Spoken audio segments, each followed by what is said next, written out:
সুপ্রভাত বন্ধুরা, সুমনা সুরিত ডেইলি ব্লগে তোমাদের স্বাগত।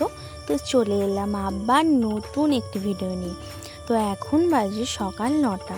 আমরা ঘুম থেকে উঠে সকাল সকাল সমস্ত কাজ কমপ্লিট করে নিয়েছি। হ্যাঁ, আর আজকে আমাদের বাপের বাড়িতে কালী পুজো, তো সেই জন্য। আর দেখো সকালবেলা অনেক মাছ ধরিয়েছিল পুকুরে, তো সেগুলোকে আমি কেটে রেখেছি, মা ওখানে নুন দিয়ে মাখিয়ে রেখেছে। আর এদিকে ভাত, এদিকে তরকারি, তো সমস্ত কিছুই বসে গেছে, কারণ তাড়াতাড়ি করে রান্না করতে হবে, কারণ তারপরে পুজো দেখতে যাবে। তো আমাদের বাড়িতেই পুজো, তো দেখতেই পাচ্ছ বাইরে আগে মায়ের মন্দিরে পুজো হবে, তারপরে কালী মন্দিরে পুজো হবে। তো সেই জন্য তো সবাই আসবে, তো তাড়াতাড়ি করে মা রান্না বান্না বসিয়ে ফেলেছে। আর আগের দিনে তো খুব জোর বৃষ্টি হয়েছে, তো সেই জন্য গোটাটাই কাদা হয়ে আছে। আর এদিকে আমি বসে পড়লাম তো রান্না করতে। তো মা সমস্ত জোগাড় করে দিয়েছে আর আমি একে একে রান্না করছি। তো এদিকে ফার্স্টে হচ্ছিল কুমড়ো পুঁই শাক, আর উনানে হচ্ছিল মাছ ভাজা হচ্ছিল উনানে। আর এদিকে কুমড়ো পুঁই শাক করছিলাম, আর পটল ভাজা, উচ্ছে ভাজা যেগুলো হচ্ছিল সেগুলো সব উনানে হচ্ছিল। আর এইদিকে দেখো আমি রান্না করতে করতে চলে গেছিলাম দোকানে। তো দোকান থেকে নিয়ে চলে এলাম স্প্রাইট আর মাজা, তো দুটো নিয়ে চলে এলাম। মা আমাকে অনেক আগেই আনতে বলেছিল, কিন্তু আমি ভুলে গেছিলাম।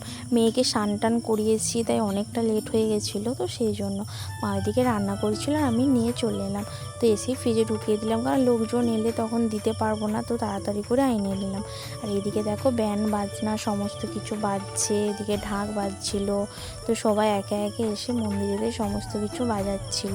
আর এদিকে আমি রান্না প্রায় হয়ে গেছে, তো বললাম না আগেতে পটল আলু উচ্ছে সমস্ত কিছু ভাজার পরই মাছটা ভেজে নিয়েছি। আর এদিকে মা ঝোলটাও বসিয়ে ফেলেছে, মানে আমি বসিয়েছি, তো মা ওইদিকে মানে করছে। এদিকে হচ্ছে যে উনানেতে চচ্চড়িটা করেছিল। তো সবাই দেখো একে একে পুজো দিতে চলে এসেছে। আর এখানে তাড়াতাড়ি করে পুজোটাও করে নিতে হবে, তারপরে আবার কালী পুজো হবে।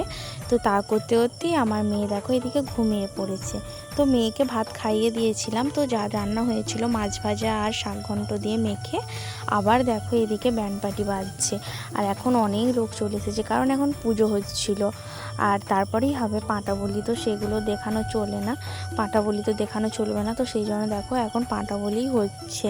আর সেই জন্য এখন পুজো হচ্ছে যেখানটায় পাঁটা বলি হবে। আর এদিকে কাকিমাদের বাড়িতে চলে এলাম, তো কাকিমা ওরাও রান্না করছিল, আর কাকিমার মা কাকিমাদের রান্না করছিল। তো তারপরেই দেখো বোনও চলে এসেছে। আর এদিকে মানে এটা আমার মাসিমণি হয়, তো ও বসে আছে। আর এইদিকে আমার বোনেরা, তো বোন এসছে মানে সবাই মিলে এক কাছে আমরা জড়ো হয়েছে। আর আমার বোন দেখো একদম শাড়ি টাড়ি পরে রেডি হয়ে এসেছে। তারপরেই দেখো এখানে কাকাদের বাড়িতে ওরা সব খেতে বসে পড়েছে, আর আমাদের এখানে পুজোর সারা এরপরে হবে কালী মন্দির। তো আমাদের এখানে পুজো হওয়ার পরেই আমরা খাই, তার আগে খাই না। তো এদিকে দেখো ওরা সবাই একসাথে বসে পড়েছে খেতে আর দেখাচ্ছিল। আর এটা আমার একটা ভাই, তো ওরাও এসে পড়েছে। তো আজকে তো অনেক কুটুমজন আসবেই। তো তারপরেই দেখো আমরাও রেডি হয়ে নিয়েছি, তো একবার চলে গেলাম কালী মন্দিরে পুজো দেখতে।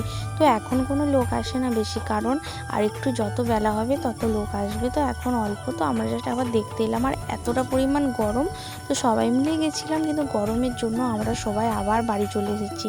তো বেশিক্ষণ থাকলাম না, আর এসেই দেখো পাঁপড় মা ভেজে নিয়েছে, তো সবাই খাচ্ছে। আর আমার বুঞ্জি দেখছো এত বড় হয়ে গেছে, তো সেই পাঁপড় খাচ্ছে। তো এরপরে আমার দেখো ঘামেতে গোটা মুখ চোখ যা হয়েছে। তো তারপর আবার ড্রেস চেঞ্জ করে রেডি হয়ে নিয়েছি আমি, আমার দিদি, তো এই দিদি জামাইবাবু বোনঝি, তো সবাই মিলে এসেছে তো কালী পুজোতে আমাদের বাড়ি। তো এখন যাচ্ছি বাবার দোকানের ওখানেতে একবার বসবো, তো তারপরে চলে যাব বাজারে কিছু খাবার জন্য। আর এই দেখো এটা হচ্ছে আমাদের একটা দাদা, তো সেই দাদার দোকানে এখন আমরা খাবো চিকেন পকোড়া। তো সেই জন্যই দাদা হচ্ছে আমাদের জন্য মানে চিকেন পকোড়াগুলো ভেজে নিচ্ছে, আর আমরা তিনজনই এসেছিলাম। তো তারপর খাওয়া দাওয়া করে দেখো বেরিয়ে পড়েছি আবার কতুলপুরের উদ্দেশ্যে। তো আগে খাটুল গেছিলাম, তো তারপরে কতুলপুর, কারণ এখানে এসেছিলাম তো নাইটি কেনার জন্য, আরও কিছু জিনিসপত্র কেনার জন্য। তো সমস্ত কিছু কিনে নিয়ে চলে এসেছি আবার বাড়ি। তো বাড়িতে এসেই দেখো প্রায় সন্ধ্যাবেলাতে আবার ব্যান্ড বাজনা সব হচ্ছে, গান বাজছে, সবাই নাচানাচি করছে। আর এদিকে সবাই যে যার ছেলেকে মানে খাওয়াতে বসে পড়েছে। তো আর মেয়ে তো খাবে আমার মায়ের কাছে, তো ওরা ওইদিকে খাচ্ছে, আর আমরা পরে খেয়ে দিয়ে শুয়ে পড়বো। তো চলো আজকের জন্য টাটা।